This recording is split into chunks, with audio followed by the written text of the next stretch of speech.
नमस्कार दोस्तों, आज हम आपको गीता के 7वें 8वें अध्याय के महत्व को सुनाने जा रहे हैं, जिसे सुनने से विष्णु भगवान की कृपा बरसती है। तो चलिए शुरू करते हैं। भगवान शिव जी कहते हैं माता पार्वती से कि मैं 7वें अध्याय का महत्व बताता हूँ, जिसे सुनकर कानों में अमृत राशि भर जाती है। पाटलिपुत्र नामक एक दुर्गम नगर है, जिसका गोपुर द्वार बहुत ऊंचा है। उस नगर में शंकुकर्ण नामक एक ब्राह्मण रहता था। उसने वैश्य वृत्ति का आश्रय लेकर बहुत धन कमाया, किंतु न तो कभी पितरों का तर्पण किया और न ही देवताओं का पूजन किया। वह धनोपार्जन में तत्पर होकर राजाओं को ही भोज दिया करता था। एक समय की बात है, उस ब्राह्मण ने अपना चौथा विवाह करने के लिए पुत्रों और बंधुओं के साथ यात्रा की। मार्ग में आधी रात के समय जब वह सो रहा था, एक सर्प ने कहीं से आकर उसकी बाह में काट लिया। उसके काटते ही ऐसी अवस्था हो गई कि मणिमंत्र और औषधि आदि से भी उसके शरीर की रक्षा असाध्य जान पड़ी। तत्पश्चात कुछ ही क्षणों में उसके प्राण पखेरु उड़ गए। फिर बहुत समय के बाद वह प्रेत सर्प योनि में उत्पन्न हुआ। उसका चित्त धन की वासना से बंधा था। उसने पूर्व वृत्तांत को स्मरण करके सोचा, मैंने जो घर के बाहर करोड़ों की संख्या में अपना धन गाड़ रखा है, उससे इस पुत्रों को वंचित करके स्वयं ही उसकी रक्षा करूंगा। एक दिन सांप की योनि से पीड़ित होकर पिता ने स्वप्न में अपने पुत्रों के समक्ष आकर अपना मनोभाव बताया। तब उसके निरंकुश पुत्रों ने सवेरे उठकर बड़े विस्मय के साथ एक दूसरे से स्वप्न की बात कही। उनमें से मझला पुत्र कुदाल हाथ में लिए घर से निकला और जहां उसके पिता सर्प योनि धारण करके रहते थे, उस स्थान पर गया। यद्यपि उसे धन के स्थान पर ठीक तो पता नहीं था, तो भी उसने चिन्हों से उसका ठीक निश्चय कर लिया और लोभ बुद्धि से वहां पहुंचकर बामनी को खोदना आरंभ कर दिया। उस बामिनी से बड़ा भयंकर सांप प्रकट हुआ और बोला, ओ मूढ़, तू कौन है? किस लिए आया है? क्यों बिल खोद रहा है? अथवा किसने तुझे भेजा? ये सारी बातें मेरे सामने बता। पुत्र बोला, मैं आपका पुत्र हूँ, मेरा नाम शिव है। मैं रात्रि में देखे हुए स्वप्न से विस्मित होकर यहाँ का सुवर्ण लेने कौतूहल से आया हूँ। पुत्र की यह वाणी सुनकर वह सांप हंसता हुआ उच्च स्वर से इस प्रकार स्पष्ट वचन बोला, यदि तू मेरा पुत्र है तो तू मुझे शीघ्र ही बंधन से मुक्त कर। मैं पूर्व जन्म के गाड़े हुए धन के लिए सर्प योनि में उत्पन्न हुआ हूँ। पुत्र ने पूछा, पिताजी आपकी मुक्ति कैसे होगी? इसका उपाय मुझे बताइए, क्योंकि मैं इस रात में सब लोगों को छोड़कर आपके पास आया हूँ। पिता ने कहा, बेटा, गीता के अमृतमय 7वें अध्याय को छोड़कर मुझे मुक्त करने में तीर्थ, दान, तप और यज्ञ भी सर्वथा समर्थ नहीं है।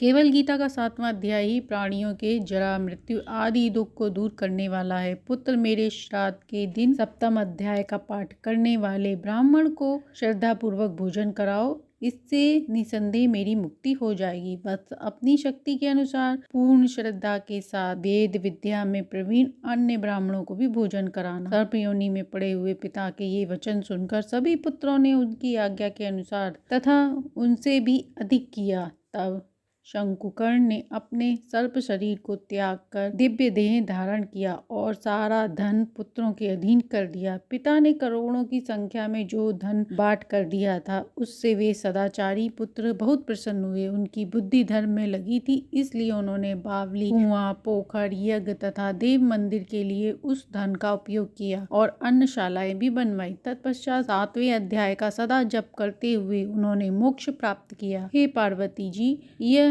तुम्हें 7वें अध्याय का महत्व बताया गया है, जिसके श्रवण मात्र से मानव सब पातकों से मुक्त हो जाता है। अब सुनते हैं 8वां अध्याय। भगवान शिव जी कहते हैं, देवी, अब 8वें अध्याय का महत्व सुनो। उसके सुनने से तुम्हें बड़ी प्रसन्नता होगी। लक्ष्मी जी के पूछने पर भगवान विष्णु ने उन्हें इस प्रकार 8वें अध्याय का महत्व बताया था। दक्षिण में आमदरपुर नाम एक प्रसिद्ध नगर है। वहाँ भाव शर्मा नामक एक ब्राह्मण था। उसने वैश्या को पत्नी बनाकर रखा था। वह मांस खाता, मदिरा पीता, श्रेष्ठ पुरुषों का धन चुराता, पराई स्त्री के साथ विचार करता और शिकार खेलने में दिलचस्पी रखता था। वह बड़े भयानक स्वभाव का था और मन में बड़े बड़े हौसले रखता था। एक दिन मदिरा पीने वालों का समाज जुटा था। उसमें भाव शर्मा भी भर पेट ताड़ी पी, खूब गले तक उन्हें चढ़ाया। अतः अजीर्ण से अत्यंत पीड़ित होकर वह पाप मात्मा कालवश मर गया और बहुत बड़ा ताड़ का वृक्ष हुआ। उसकी घनी और ठंडी छाया का आश्रय लेकर ब्रह्म राक्षस भाव को प्राप्त हुए कोई पति पत्नी वहां रहा करते थे। उनके पूर्व जन्म की घटना इस प्रकार है।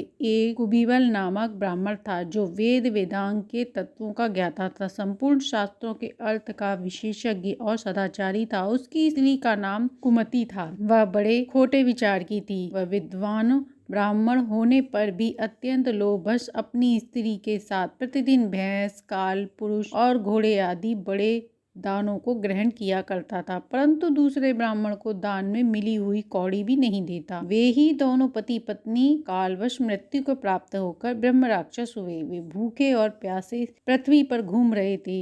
उसी ताड़ के वृक्ष के पास आए और उसने मूल भाग में विश्राम करने लगे। इसके बाद पत्नी ने पति से पूछा, नाथ, हम लोगों का यह महान दुख कैसे दूर होगा? ब्रह्म राक्षस योनि से किस प्रकार हम दोनों की मुक्ति होगी? तब ब्राह्मण ने कहा, ब्रह्म विद्या के उपदेश, आध्यात्मिक तत्व के विचार और कर्म विधि के ज्ञान बिना किस प्रकार संकट से छुटकारा मिल सकता है? यह सुनकर पत्नी ने पूछा कि कर्म पुरुषोत्तम वह ब्रह्मा क्या है, आध्यात्मिक क्या है? और उसकी पत्नी के इतना कहते ही जो आश्चर्य की घटना घटित हुई उसको सुनो। उपयुक्त वाक्य गीता के 8वें अध्याय का आधा श्लोक था। उसके श्रवण से वह वृक्ष उस समय ताड़ के रूप को त्याग कर भाव शर्मा नामक ब्राह्मण हो गया। तत्काल ज्ञान होने से विशुद्ध चित्त होकर वह पाप के चोले से मुक्त हो गया तथा उस आधे श्लोक के ही महत्तम से वे पति पत्नी भी मुक्त हो गई। उनके मुख से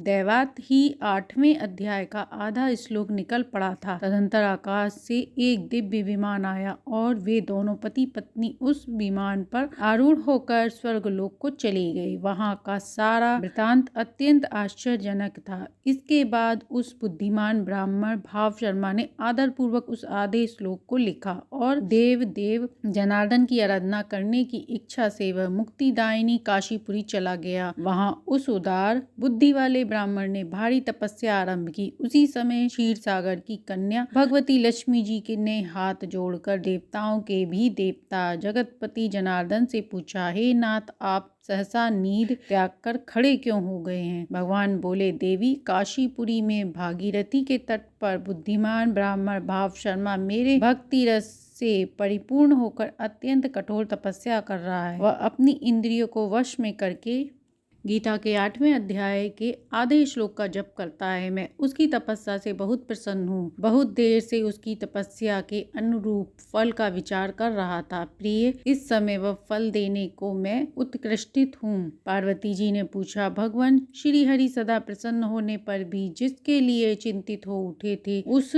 भगवत गीता भाव शर्मा ने कौन सा फल प्राप्त किया? महादेव जी बोले, देवी, द्विज श्रेष्ठ भाव शर्मा प्रसन्न हुए। भगवान विष्णु के प्रसाद को पाकर अत्यंत सुख को प्राप्त हुआ तथा उसके अन्य वंशज भी जो नरक यातना में पड़े थे उसी के शुद्ध कर्म से भगवत को प्राप्त हुए। पार्वती, यह 8वें अध्याय का महत्तम थोड़े में ही तुम्हें बताया है। इस प्रकार सदा विचार करते रहना चाहिए। तो ये था गीता के 7वें 8वें अध्याय का महत्तम, जिसे सुनने से श्री कृष्ण भगवान की कृपा बरसती है। मार्गशीर्ष का महीना श्री कृष्ण भगवान को विशेष महत्व रखता है। तो महत्तम अच्छा लगा हो तो लाइक एंड सब्सक्राइब करें।